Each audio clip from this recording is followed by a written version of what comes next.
Recently, Amazon opened its first supermarket outside of the US in London, and it's safe to say it has divided opinions. Some have called it the future of shopping, and some have compared it to 1984, showing not only have they not read 1984, but also they've not heard of any other dystopian novels. The Philistines. So if the high street is dying, why would a seemingly unstoppable online retailer start to sell offline? Why does Amazon opening its first supermarket matter, and what could it possibly mean? To really understand what's happening, we need to go back to 2013. While all of us were eyeing up Beyonce rocking the Super Bowl, Amazon were eyeing up a microwave. In the editing of this video, I found a fun drinking game. Take a shot every time a company uses the excuse to improve our service as a means of getting more of your data. Enjoy. Part 1. June Microwaves. In June 2013, a Silicon Valley startup called June. Oh, I get it. They're named after the month they were founded. In the same way Brooklyn Beckham and my cousin behind the bins at Tesco were named after the places they were conceived. Nice. June was one of the first companies to develop a Wi-Fi enabled smart oven. It had a ton of features, but most importantly for us, it was integrated into Amazon's Alexa, which means that unlike my dog, you could control it using just your voice. June became a market leader. Although it is a lot easier for you to become a market leader when you're the only ones creating the product for that market. Today you can get 20 different types of Wi-Fi toilet seat. They won 4 consecutive rounds of venture capitalist funding, including the Alexa fund from Amazon in 2018. Fast forward a year and Amazon launched its own smart oven. Alexa defined conflict of interest. This meant that June now had to compete with one of the largest online retail platforms that also owned the Alexa system. It was a true David and Goliath story. If Goliath owned the market that David used to sell his sheep, and then after a few years of watching his business grow, bought shares in David's sheep herding company. Then, a year later, Goliath launched his own farm, not only to undercut David's business, but also move his plot to the back of the market where nobody could see him. Isn't the Bible fun? June is one of many companies that Amazon has used its money, power, and data to crush in order to get market dominance. They've also previously destroyed a Wi-Fi enabled pram called May and an internet enabled cheese grater called August. Here's how, and more importantly, why they do it. Part 2. Who to crush next. Good choices have always been made with good data, and Amazon has a lot of it. Amazon owns all the sales data from its 9.7 million retailers, so it can easily see peaks and trends in consumer spending. Ian McAllister, former director of Amazon Smile, which sounds like the job title given to someone who walks around the warehouse with a cattle prod, electrocuting anyone who doesn't look like they're having a great time, shared an insightful post into Amazon's product development on Quora a few years ago, where he explains their working backwards process. This is where they try and work backwards from a customer rather than starting with an idea for a product and bolting customers onto it. This is them admitting that they look at what's selling and they either copy or steal the DNA of that product in order to acquire new customers. It must be nice to be so rich that you don't need to worry about admitting to stealing ideas and crushing the competition. They know what we buy, what we browse, what we gift, and what we wish we could own. They also know what people are unhappy about from the reviews and how price sensitive people are in different markets. They also know which markets are ripe for disruption because they know which markets are heavily concentrated. Or in other words, markets which just have a few big players in them. I imagine they have an AI bot flagging trends to them, but there's no way of proving that. However, Forbes did an investigation which found that within 12 weeks of being listed, the best 25% of nearly 900 women's clothing products were being sold by Amazon and directly competing with the marketplace sellers who originally listed them. Coincidence? I think not. Just think about that for a second. Thanks.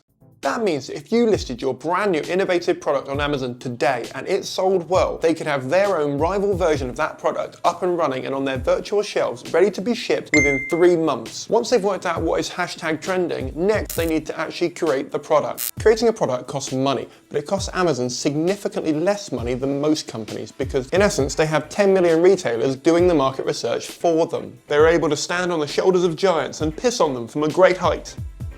I can't go with you watching. And if you don't like it, you can always leave them feedback. While most companies need to get funding, a loan, or sell their kidneys in order to raise the funds to develop a new product, Amazon have money ready and waiting in their sizable bank account. This means they not only have the data to create the perfect product, they also have money ready to go to employ the best of the best of the best that will create a product that not only competes, but dominates a market. Part 4. Selling the product. Amazon clearly has a slight competitive advantage. Hot take, I know. While an average retailer has to pay to appear on the front page, Amazon can tweak a bit of its code and have its products appear first, pushing all the competition back to page 3 with the other boobs. This video is going to get demonetized. This is the perfect time for me to remind you that if you're enjoying this video and you want to support me, please do like and subscribe. Cheap, but it's not as cheap as some of Amazon's tactics. Amazon can also bundle together products in order to increase sales and get you into its ecosystem, which we'll get to in a minute. Let's deal with one fucking giant dystopian issue at a time, shall we? It can even promote its own version of a product underneath paid-for adverts from marketplace sellers. Sellers complained about this in the Amazon Marketplace forum and they were round up and shot. Seeing how successful this strategy can be, Amazon has started to launch hundreds of products every year. How? Because unlike an average business that has to spend time researching and developing a product and then applying for funding, Amazon is off creating a platform that allows a business to do that work for them so they can jump ahead further down the line. Amazon is like the high school bully that copied your answers for a test, got an A, and then fucked that cheerleader you liked. Everybody knew what they were doing, but nobody had the balls yet to hold them to account. Part 5. Pricing a product. Amazon's products don't need to make a profit right away, or at all, but competitors and startups do, or else they won't get funding in order to carry on as a business. Amazon can use its deep pockets to undercut the competition until they're out of business, create a monopoly, and own the market for itself. Amazon have even trained investors not to expect short-term profits or results. Part 6. Ecosystems, not products. Amazon thinks in ecosystems, not products. Once more for the people at the back, Amazon think in ecosystems, not products. Selling a Kindle at a loss is great because Amazon then own the marketplace and will make money from ebooks down the line. Selling a smart oven at a loss means people will use Amazon Fresh to get their groceries. June put out this promotional video with its CEO that I assumed was meant to sell the product, but in reality it made me want to smash up every device in my house just to check to make sure there wasn't a camera or a microphone spying on me. At first it looks like an ordinary run-of-the-mill Wi-Fi oven advert showing you all the features you get for $700.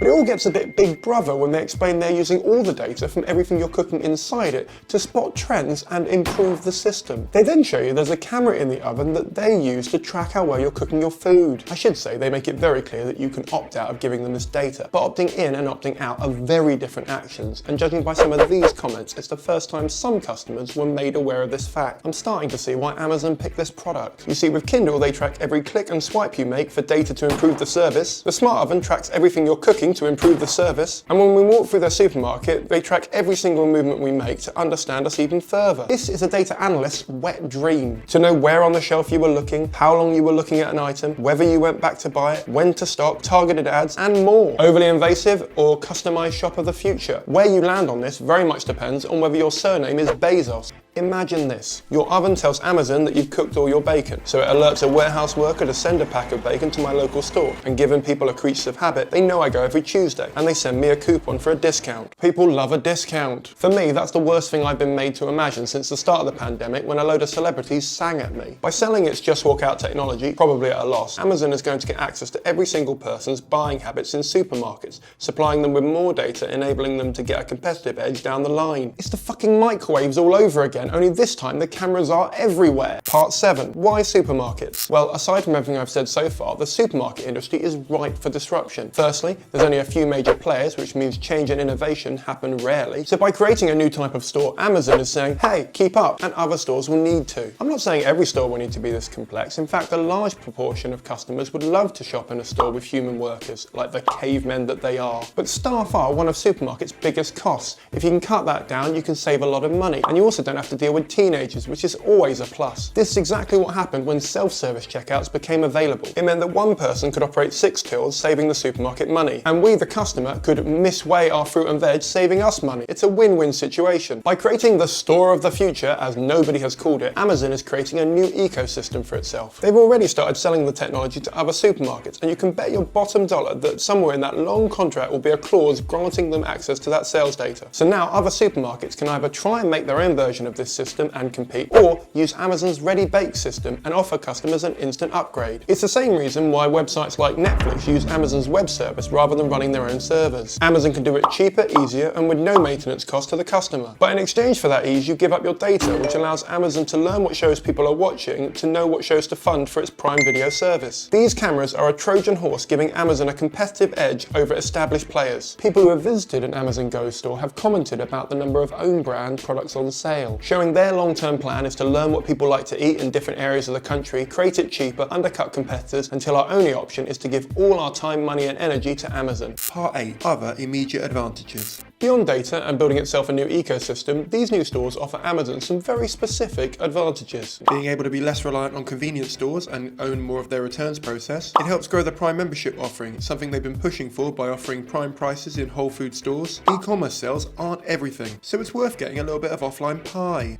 which incidentally they sell in aisle 4.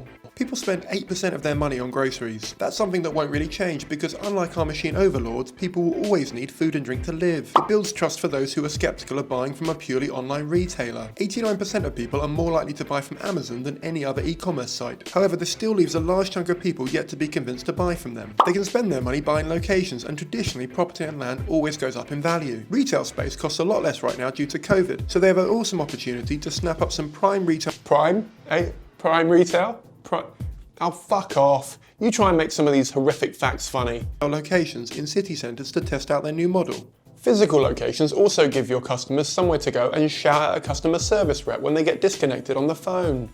They know their customers in another way. So if a person has purchased a specific frying pan on Amazon.com, they can customise their recipes or vouchers to make use of that frying pan in their app. People still love a discount. Part 9. So what can be done about it? Not a lot. Unless we're all collectively willing to push back against our newfound buying habits and spend a little more or wait a little longer for things to arrive, Amazon is going to continue to make our lives easier while making a monopoly for itself. Governments could intervene and break Amazon into smaller companies, but given Amazon is such a big employer and most governments want to keep unemployment low, this is very unlikely to happen, even if a lot of the employees are being exploited. Ultimately, we vote with our wallets and our data, and until we're willing to take one or both of these away from Amazon, we're pretty screwed. Thanks very much. If you liked it, like it, as that's really good for my self-esteem. Thanks very much for watching. If you liked it, like it, as it really helps get these videos out into the algorithm. Also, don't forget to subscribe, as I make one new comedy video every single week.